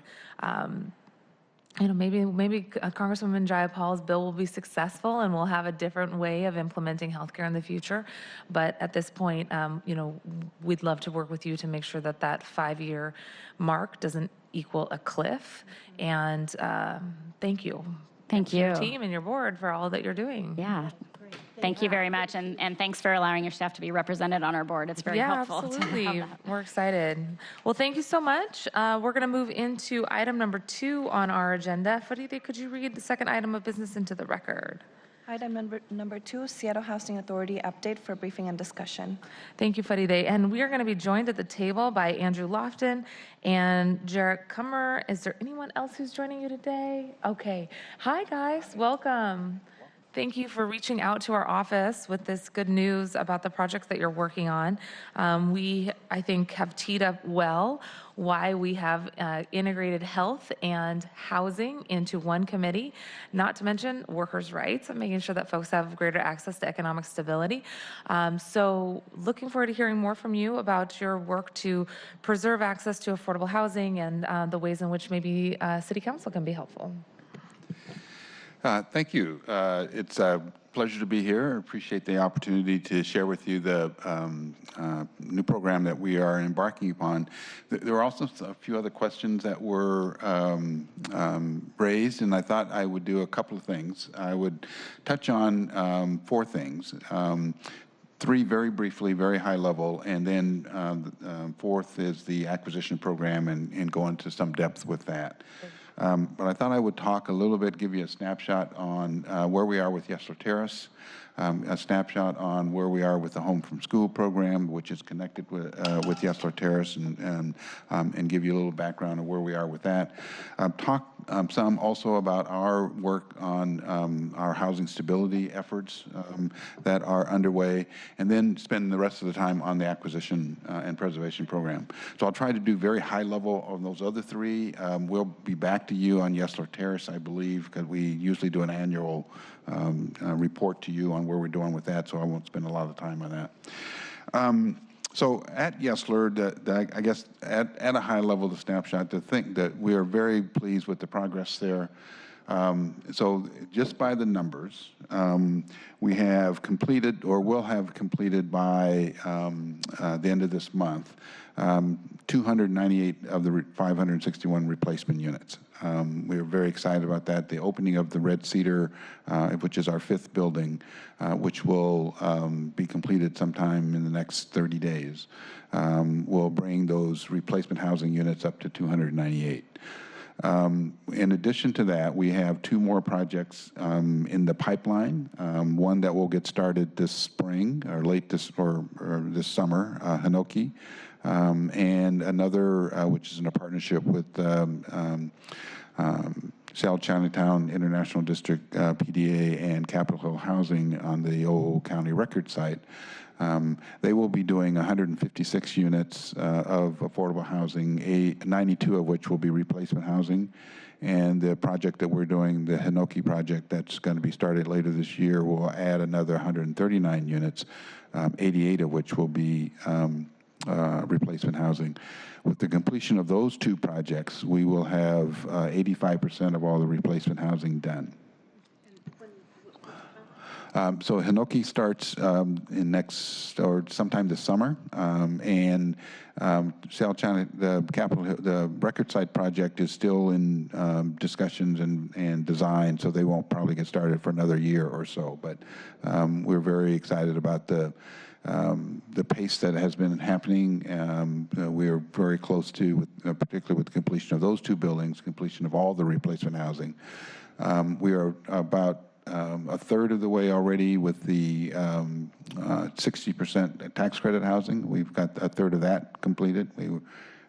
We're scheduled to do 300 units there. We've got a little over 100 done. With the two buildings that we're talking about, we'll be 2/3 of the way to finish with all the tax credit housing. And then the market rate and 80% housing is also moving along very well. We will have a third market rate building complete in about a month as well. And then we have two additional market rate projects that are currently under construction. So things are moving along very well there. Our buildings that have been opened are full. The market rate buildings have been, the leasing pace has been very, very strong. So we are pleased with the response to the market. I think that's a really important clarification. Yesterday, unfortunately, there were some folks who are misinformed about what's happening up at Yesler Terrace. I think people see these beautiful buildings and they assume that all of them are market rate. What you have done, what you've just described, is you've actually improved the conditions. It is absolutely within the city's roles and responsibilities to recognize when we have housing that may be unhealthy or inaccessible to our growing population by its low height, to rebuild, to create additional height, to create an inclusive community that's mixed income.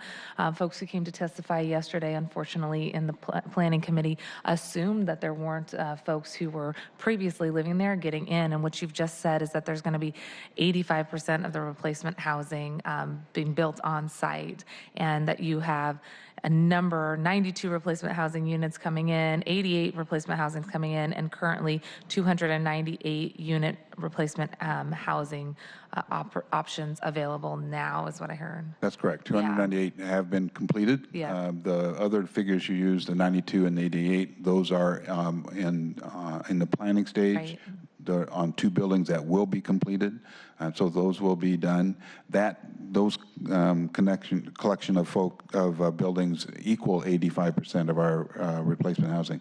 All 100% of the replacement housing will be built on site. So this just represents the progress. So we are meeting our commitments that we have made to the community. Individual residents also who have moved off-site are able to come back on-site. They have first call on those units, and they are taking advantage of that. So we'll have a fuller report on that for you when we come to talk to you about Yesler Terrace. But here I just wanted to give you a snapshot to share with you the good news and the progress that has been made there. And if there are additional questions before we come back to you, we're more than willing to come back and give you a further briefing on that. Thank you. I want to acknowledge how much work you've done. And I'm looking back to when I first started on this council, the designs were just coming to fruition, and to see how many people now are coming back is exciting. Can you remind me what the total numbers, what the anticipated numbers are? So we have the very low income, we are bringing people back, the 500, I believe, that were... Yeah, there were 561 units. There were 498 families at the time. So all 561 units will be replaced on site. All 498 households have the guaranteed right to return to those units. Many of them are taking advantage of that. Many of them did not relocate off-site. They relocated to properties that were existing, and so they moved a couple of times because they did not want to leave the facility. And as units come available, they're moving then directly into the unit, so they don't have to move off-site and come back. Those that did move off-site, when projects are completed, they get notified that there's units available. Are you interested in coming back? And then we will work with them to meet their needs in that requirement. Rough numbers, what are the So- percentages of people that are choosing to come back? Rough numbers, More than half? more than half, yeah. They're probably in the 70% range. When you say come back, since many of them didn't leave, Right. I was trying to factor that in. But so the majority of folks who lived at Yesler Terrace will be able to return to Yesler Terrace. Nice. And what is the overall total increase? So we've got the replacement units, the 561 replacement units, and then when you're thinking about market rate or Right. affordable rate, how many more units are we building up there? So just the round numbers, we're replacing all 561 public housing units. We're creating an additional 300 tax credit units at 60% of area median income. We're also creating an additional 800 to 850 units that are targeted at 80% of area median income and below. 800. Yes, almost 850. And the balance of the units will be market rate. So somewhere between 2,500 and 3,000 market rate units will then be built in addition to that. So all told, we are creating a roughly 4,500 to 5,000 total units in that strata. So basically tenfold. You used to have 561 units, and now you've created more than 5,000 units on the same That's correct. property. Thank you for that. I am hopeful that the people who came to testify yesterday hear this message and that you have clarified for the record. We will continue to clarify as well. It is erroneous to believe that anybody was displaced for that development, which has been absolutely inclusive. I had the chance to tour. I don't know if you've had the chance to tour as well, but would encourage all of our council members to go on that great tour as well. Yes, we Walked would. around and seen the new soccer field and just seen the kids up there. Saw some of the Storm players Yes. up working with the kids. And then we've got the streetcar. It's an amazing effort, so I thank you Absolutely for fabulous. Yes, thank you. And you will be receiving an invitation to the opening of Red Cedar. As I said, will be completed later this month, and we'll be scheduling an open house, and would invite all of you to come Great. and take a look at not only the Red Cedar, but also the entire project. that. Great, thank you. Secondly, one of the emphasis at Yesler Terrace has been focusing on Bailey Gatzert and creating an opportunity to improve the quality of the school. One issue is the significance of homeless families, homeless students that are attending Bailey Gatzert. So we created a program to house the students, families who were homeless going to Bailey Gatzert a couple of 3 years ago. We have seen, had about 50, over the 3 years, including this year, about 51 families referred to us. We have issued them 36, of those 51, we've issued 36 vouchers, and 28 of those were housed, and 25 of them remain housed.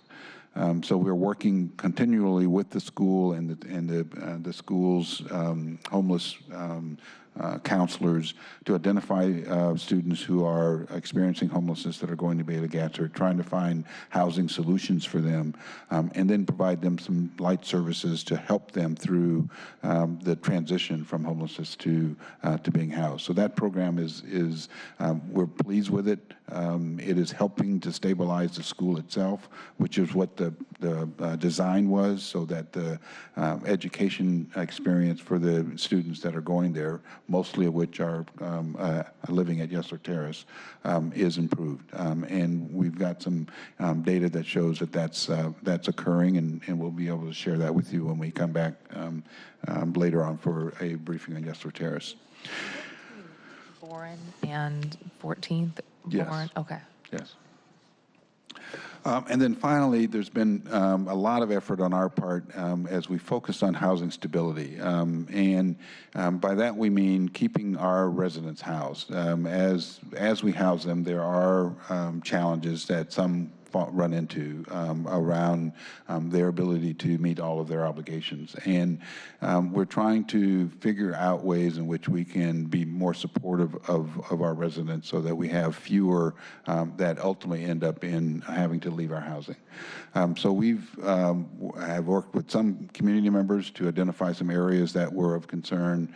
We've worked with our own staff to try to streamline our processes to make sure that we're considering all the factors that go into the situation that the individual is in. We are reaching out to a lot of our community partners who provide services to our residents so that they shift a little bit of their focus to really housing stability, working with the family very directly on obligations and what has to happen and what are the options that we have to work with them with so that they can prevent a necessary termination of their housing. And that's been, we think, successful. We have, to begin with, less than 1% of our residents have to go through an eviction process in any event. With some of the changes we've made, that's gone down to less than 1/2%. So we're continuing to work through that. We're continuing to see if there are ways in which we can be much more supportive of our residents and do it earlier so that it doesn't become a crisis situation. We're not always able to do that, but that's our goal. And so we'll continue to keep you apprised of how we're doing in that area. What is the number, 1/2%? So in 2017, I believe it was 51 individuals. 51. And in 2018, it was about 28. Okay, so you Or almost have. households, not individuals. You almost halved it. When you come back to do a presentation on Yesler Terrace, could we do a little overview of the policies that you put in place? Absolutely. I think it's important for those changes to be recognized and, you know, to the extent that we can help on anything else. One of the things that I want to make sure is that we correct the narrative. If folks believe that there's higher rates of eviction at Seattle Housing Authority homes, and you've gone through this process to really change that internal process, the number was relatively low at the beginning, but also you're on your way to zero. We want to recognize that and then see what else we can do. So if we could come back to that and when you come again. I appreciate that. We'd Okay. be delighted to do that. Thank you very much. Great. So now I want to turn to our acquisition and preservation All program. right. Now we get into the real deal. And this is an effort that our board was very excited about. It is an effort that meets the goals of our strategic plan, which is fundamentally predicated on serving more people, more low-income people with affordable housing. And this is a program that we think will help us do that at a lower cost. And help us do that more expeditiously. I'm going to turn it over to Jared Kummer, who is our Director of Housing Finance and Asset Management, who is kind of the architect of this, and I'll let him walk you through the goals of the program and how we think it'll work. Thank you. So as Andrew was saying, the primary goals of this program is aligning with our strategic plan to expand housing opportunities to serve more people. Also to promote quality communities, and by that meaning more in the preservation realm, but also adding affordable units into areas of the city where low-income people are, a lot of barriers to access due to the high cost of housing in there. But also we are losing affordable housing as the years go on, so preserving what we can to make sure that the stock is still there. And then finally, just we know that the costs are very high, so not only promoting the financial stability of our ability to continue to provide low-income housing to Seattle residents, but also the stability of residents themselves, so that we have various levels of housing for income ranges so that we can serve from extremely low income, homeless, 30% of area median income, all the way up to 80% of area median income. So you have the whole spectrum there. So the program itself, the initial phase of the program that we took to the board was the acquisition of 500 units. And this strategy was designed to purchase and either create or preserve 500 new units. Obviously, we want to create a number of units, and where we ended up right now, we are going to be doing that. But what we're trying to, our initial goals are 50% of those units, so 250 units are going to serve 30% of area median income or below, so they would align with our current preference for our public housing program and our voucher program that serves homeless and below 30%. And then the other 50 units would serve 60 to 80% of area median income. And there can be a range in there. We're still working on what that part of the program looks like and how many at 60, how many at 70, and how many at 80, but that's the range there. Can I just clarify? Sure. So you said 50% of units at 30% AMI 260, is that No, 30 or below. 30 or below? Yeah, so. And then the other one was 60 to 80. What about the between 30 and 60? So between 30 and 60 is a difficult, with a difficult area to serve based on what the funding that is available for us and the needs that we're seeing based on our wait lists and who we serve at the Housing Authority is a high demand, obviously below 30% of area median income, but then also because the tax credit rules allow you to go up to 60% AMI, but no higher, there is a gap for households that may be working and earn just over, because it's a bright line. If you earn 62% of area and median income, you do not qualify for a tax credit unit. So this is an idea. I'm not a massive fan of calling it workforce housing, but a lot of people would call it more workforce housing of 60 to 80. It'd be people who are working but don't qualify for the other subsidy programs. Okay. And then that's super helpful, and I think that that's something that we'll want to continue to work on. Between 30 and 60, there really is this gap of funding, and part of what I applauded our friends at Microsoft for, what they've done with half of the amount of money that they've allocated out is impact investment loans. My understanding was that would go to areas that really were sort of missing this funding. Is that 30 to 60% funding where impact investment loans for companies, organizations who have additional cash reserve is really needed? That's a gap area that others could potentially fill? Yeah, I would say that could definitely be a use. One of the reasons 30 to 60 is so difficult is that the way the funding programs are set up is you have to make between like 50 and 60% of area median income to afford the tax credit rent without an additional subsidy. And if you're kind of on the cusp of that or you're below it, it's difficult. There's not really a lot of shallow subsidy programs that are out there. Shallow subsidy. Which word, sorry? Did you say shallow? Shallow subsidy. So shallow subsidy would be something where you're providing a little bit of subsidy, not to the extent of, say, a voucher or that's similar to the public housing unit, but there's a little bit to offset some of the operating costs that can't be covered by the rents that are paid. Or other ways is more investment, like what you're talking about, to buy down the costs so you don't have debt to pay or other costs like that. Okay, that's helpful for us to know. Thank you. Yeah, no problem. So just kind of sticking on, back to that slide, sorry. Where we're at right now in what we've currently acquired and what we are in negotiations on is we're looking at 260 units of preservation, and they will serve households at 30% of area median income or below. So we're a little bit north of what our target was, but that's good. We're able to serve more extremely low income households. And then, and I'll talk about it in a few slides, we've acquired one building already that serves 60 to 80% of area median income, and then we're currently out looking for more buildings to fulfill our total number. Talk about preservation.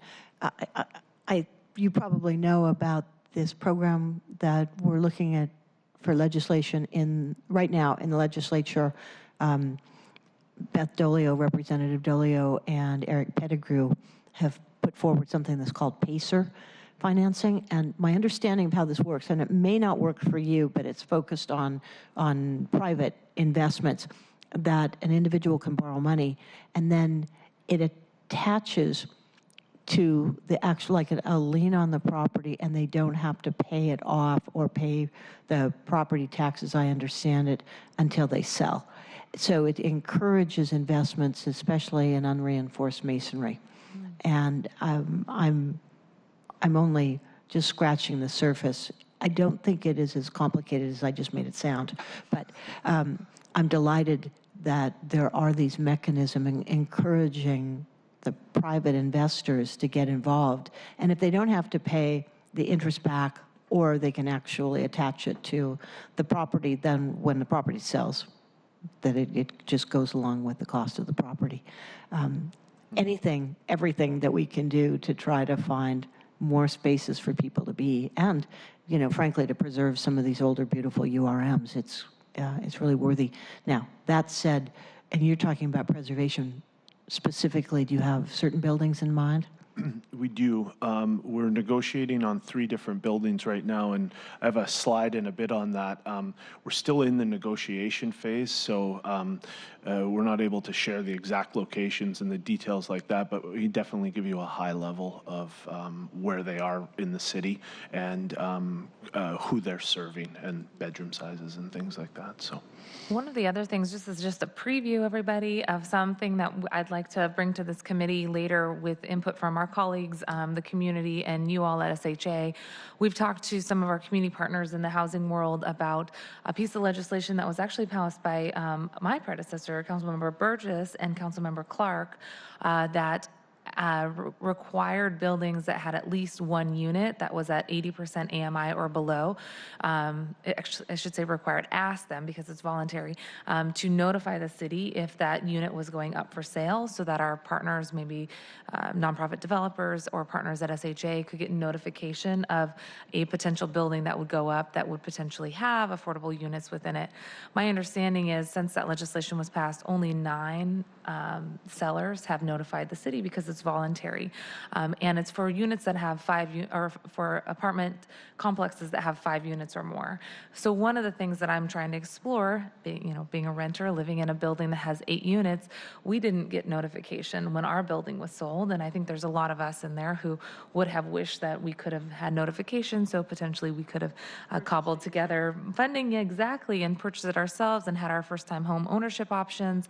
It could have been operated as individual condos potentially, or as a co-op, if you will, in partnership with community partners, or potentially if SHA had been notified, that's an unreinforced masonry building, perhaps there was opportunities for SHA to step in and help create more affordable units, especially in an area like Queen Anne, with access to neighborhood parks and libraries and really great bus lines. So my point is, one of the things that I'd like to do is to reduce the number of units that are required. So if it's any building that has 2 units or more, work with you all to see what we could do in terms of notification. So maybe SHA gets better notification, and some of our nonprofit friends do as well, and that the tenants get notification themselves of when a unit is coming up. Obviously, I'm not assuming that every tenant would be able to cobble together funding within a 60-day period. It's very cumbersome, as you know, on an individual basis, let alone for our community partners. But what I'm thinking is, as we hear more about your acquisition strategy, what could the city do to also change policies like that? So maybe you get notification of more units that potentially would be coming online, because what I'm hearing here is you're not actually, you're broadening out the number of complexes or apartments that SHA could potentially have ownership of, so that you can help maintain some level of affordability. Would something like that, a tenant notice or a city notice of units with more than 2 or more apartment units within it, be of interest to SHA? Yeah, I believe it would dovetail nicely with this program to keep us informed of the stock that's out there that could conceivably be characterized as part of the program. And if we knew about them, then yeah, that's the first step, right? right? Is kind of having some knowledge about what is available out in the market, and we would be welcome the information about that. So I talked with Steve Norman recently from our King County Housing Authority, and I know for 20 years that he's been working over there. They've been going after buildings and then holding them, so that's one of the ways that they're able to offer units that aren't as expensive as the private market. Have we done something similar to that? Well, this is similar. It's a little bit different than King County's, because we're not generally not bringing any new subsidy into the building. We're trying to have the building perform on its own. But it's the same concept of identifying opportunity buildings who are in areas that we can then sustain in our ownership in perpetuity and keep it affordable. Yeah, so it's very similar. Yes. Concept. Thank you. Yeah. Exciting. So the total program cost itself, we estimate, we're hoping to do this over the next 2 years, acquire these 500 units. It's going to cost us right around $100 million. We're looking to finance that through a combination of our own funding that we have available to do it, but also a lot through tax-exempt bond issuances, so we have bonding capacity to do that. And as well as we'll make use of the low-income housing tax credits where it makes sense to do so. One of the key things that we worked for quite some time with on the board, well, internally and then with the board, was what's the criteria for selecting buildings and what would be of most benefit to residents that are on our wait list, but also low-income residents in the city, as well as ensure that the housing authority remains financially stable and we're able to continue to provide the level of service that we do right now to the residents of the city. So we came up with this 6 set of criteria that we're evaluating each of the acquisitions based on. So first and foremost, are we able to serve more low-income households in the city? Secondly, does it maintain our financial strength? So we don't want to be in a position, as Andrew was mentioning, of having to take from some of our other programs that are already serving people through either the voucher program or through the public housing program to go out and purchase more units, because we're not really getting a net gain there. Thirdly, as tax credit projects and other projects that were funded by the federal government in the 70s and 80s are aging, and the regulatory requirements of those are timing off, we're going to be seeing projects that need to be preserved. So are there opportunities for us to step in and say, okay, this is a building in an area where it's providing a benefit to residents, benefit to the city, it's providing subsidy potentially. Can we purchase this building and maintain it in perpetuity? So that's kind of the key around that. The other thing is, pardon me, does the acquisition increase our inventory and opportunity areas? So we've been focused a lot on providing access for households into areas that there's a lot of barriers to entry due to just like Queen Anne or where I live in Magnolia. Very difficult to get into if you're a low-income household, and next to impossible if you're an extremely low-income household. So that's the other area of focus that we're using there. The other thing is large family units. The Housing Authority owns almost a quarter of the entire subsidized large family unit stock in the city of Seattle, 3, 4s, and 5 bedrooms. So that's largely in our public housing program, as well as through our voucher program, but a large number is in our public housing program. So we have high demand, and we feel that demand and pressure for these units as we have large families, large low-income families that need places to live, and it's difficult for a family of 5 or 6, 7 or more to live in a 2-bedroom unit. So this...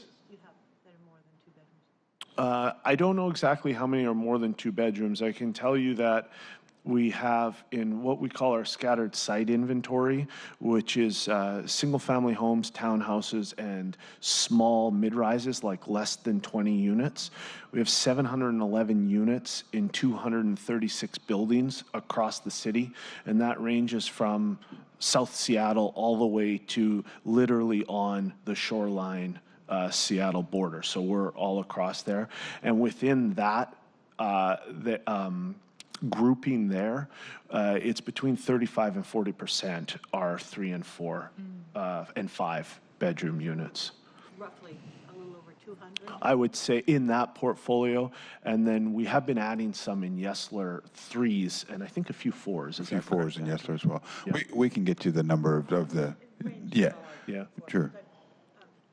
That so often that families come together, or extended families, which is really what is happening and what we want to encourage, frankly. I'd rather have people grouping together with a good solid roof over their head, with rooms that they have space for themselves and each other.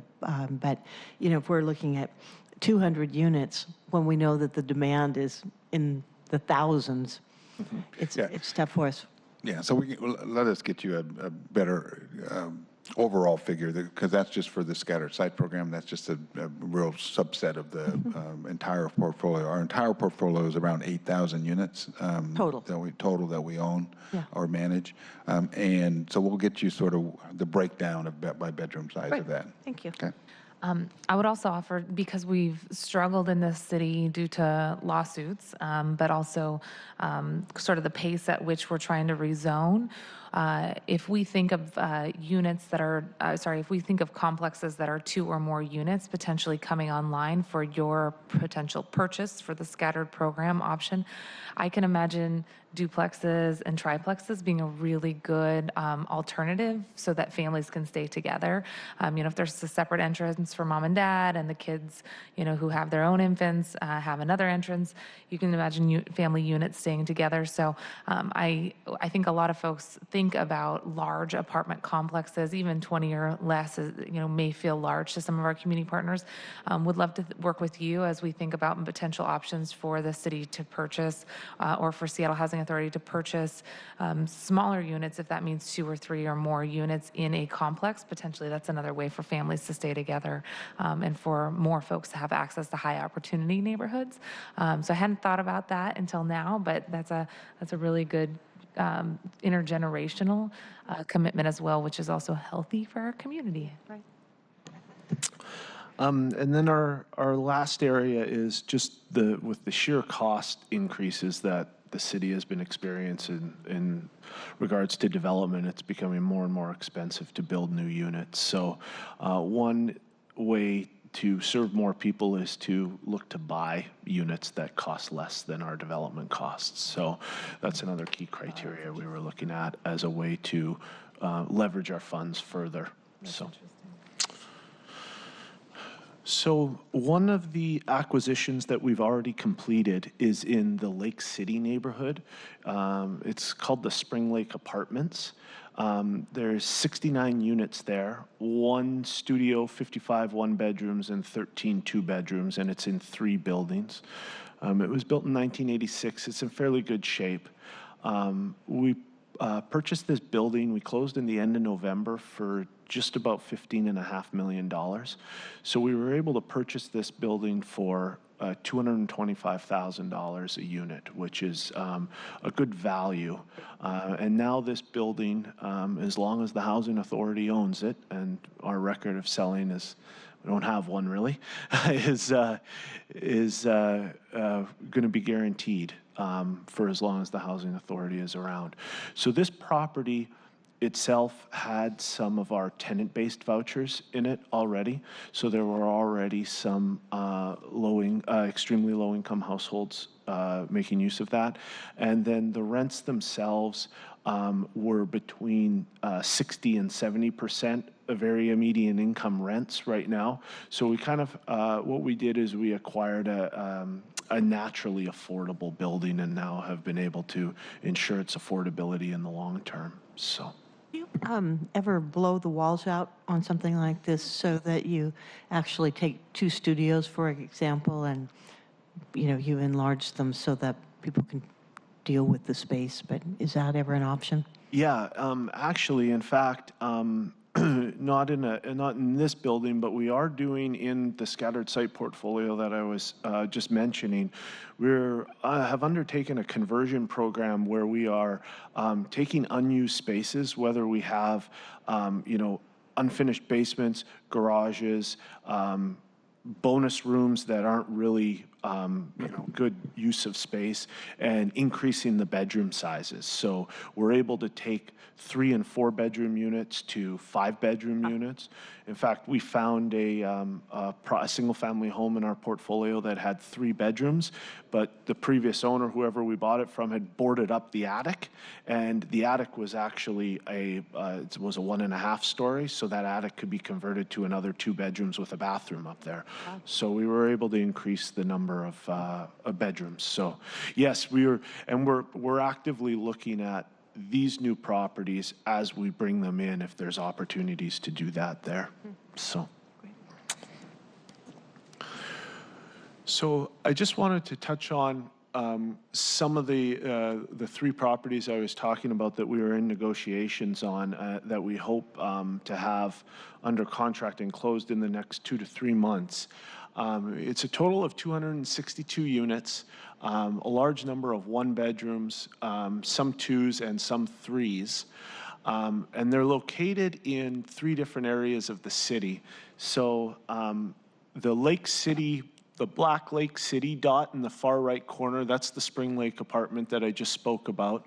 The one right by the locks in Ballard there, that's where the other building is located, in that part of Ballard. The other one is more in the central district. It's close to our Yesler development. And then the other one is just south of, if you'll remember, our New Holly Hope 6 development, where we have just over 600 units down there. The other property is down in the Rainier Valley, down in that area. So You have 3 property locations, but you got 4 dots. The Yeah. 4th is the Spring Lake, the one that we've already purchased. okay. That's the Got it. Lake City. Got it. yeah, up in Lake City. So that's what we are up to.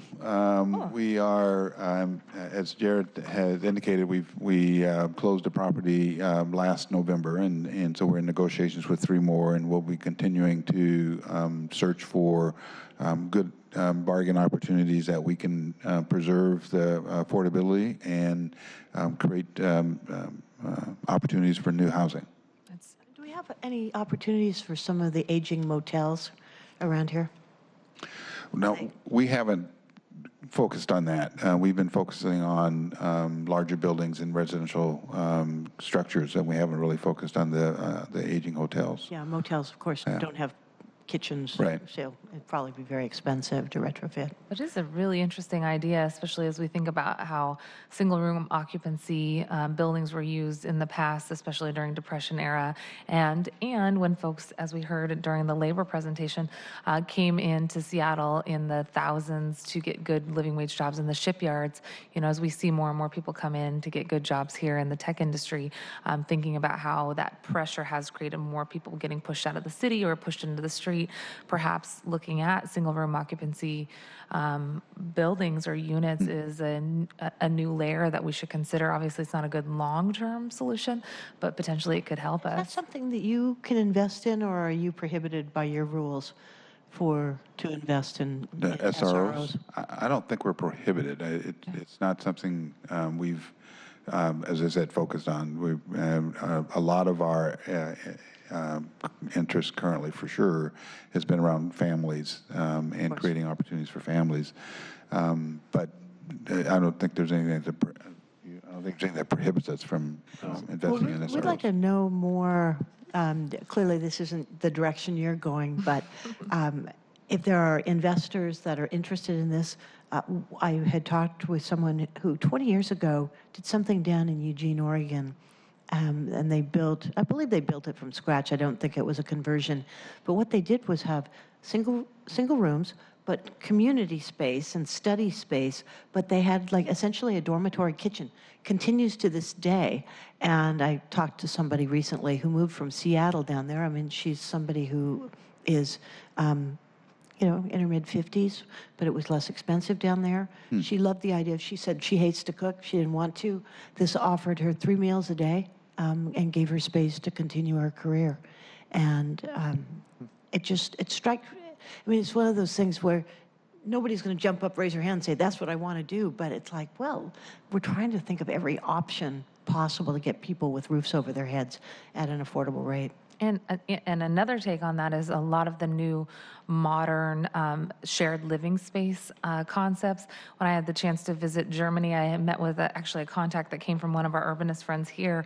I met this individual who's a renowned housing expert in Germany, and he lives in a shared housing facility. His family has 1 unit, but then there's a shared living and dining room area, and they all take turns making dinner. They all garden together, and it creates a more affordable option with greater social cohesion.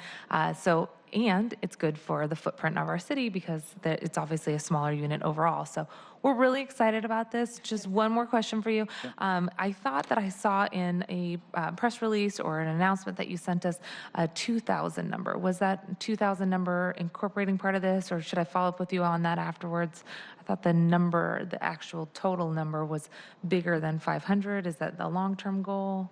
Oh, Help me I with think in this. the press I can release, see it, but I can't remember what it said. Yeah, I think in the press release it referenced the number of affordable units that we were involved in, not necessarily acquiring with this, that this would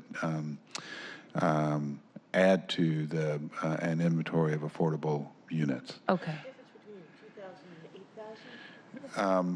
So the 8,000 would include public housing units. So there's 6,000 public housing units, and then there's another 2,000 units that are, including this, that are classified as affordable units. So not serving the 30% and below AMI. So public housing, if I can categorize it, is below 30% AMI. Correct. And in theory, someone gets a voucher to live there? Well, the public housing, they would be admitted through our, specifically through a low-income public housing program. And that's the program that we own the unit and manage the unit, et cetera. So that's a hard unit at which the Housing Authority actually owns and manages. And gets a subsidy for the tenant that lives there, because they would qualify for living there based upon their income, which would, in our preference system, would be 30%. They would have to earn 30% or below of area median income, and then they would qualify to live in that unit. In the affordable unit, their income could be greater, and they could afford to pay a little bit more, and we wouldn't have as deep a subsidy into the unit itself. Public housing, by definition, is your 30% and below. Yes, that's correct. So this has been fascinating, and yeah, I just love working with Councilmember Bagshaw because I think we're passionate about the same issues. Thank you for staying a little late so that we can ask these questions. I'm really looking forward to having you guys come back, talk about Yesler Terrace, the eviction prevention program that you've worked on improving. Great statistics there. Thank you for sharing some of that. I'm also really interested in how we take the information about the 30 to 60% restraints that folks have for 30 to 60% AMI. It sounds like that's in line with what we heard at the select committee, where perhaps what we need to do to help folks from falling deeper into poverty or from losing their house in some cases is just cash assistance sometimes to help people get through a really tough period. And I think we heard from Mark Dones, who provided that comprehensive report on how to restructure our homeless services. You know, sometimes you just need to give folks the $200 and stop asking questions and don't make them fill out that, intense survey or to, spend down in order to receive it. Really, that could be a homelessness prevention strategy. And I think what I've heard from you all is, especially in that 30 to 60% area median income range, we potentially could be looking at more tools in that to help people buffer from falling into further poverty. So this is very exciting. We will follow up with you as well on the potential opportunity to purchase act. I don't know what we want to call it, the Tenant Notification Act, so that we can also make sure that it's a helpful tool for SHA. And I'm just really excited about this as well. We are about a week and a half away from passing the mandatory housing affordability legislation that the council's been working on for years. And as we do, we're also reminded that this is just one piece of the puzzle. This is just one ingredient in the mix to try to help create more affordable housing across the board. I want to take this chance to notify the public and our colleagues that we're going to be having a work session or a lunch and learn on the 21st of March, which will give us a chance to say, MHA passed, now what? How do we work to help do displacement mitigation strategies? What are the other building opportunities? What are the other zoning changes in the future that we may want to consider? And it'll give us a chance to talk a little bit about the Housing 2019 agenda as well. And we'll be bringing in community partners. So I see it sort of as a celebration, but a recognition that we have so much more to do to create affordable housing for all. And this information we'd love to have as part of that roundtable discussion on the 21st. Great. Look forward to it. Excellent. Thank you. And then also, we'll go ahead and wrap up today's meeting. Our next meeting for the Housing, Health, Energy, and Workers' Rights Committee will be on March 21st at 9:30 a.m. And we are going to have the Domestic Workers Standard Board appointments, more of those, the City Light Review Panel appointments, briefing on the healthcare for low-income workers, and a Seattle City Lights Gadget Environmental Endowment Commission budget. That sounds fascinating. Part of the High Ross Treaty with Canada. So we'll make sure that our friends know about all of that and look forward to seeing you all on the 21st. Packed agenda that day. Thank you. Thank you, guys. Thank you, Faride, for shepherding us through today's agenda. And that is it. Our meeting is adjourned. Thank you.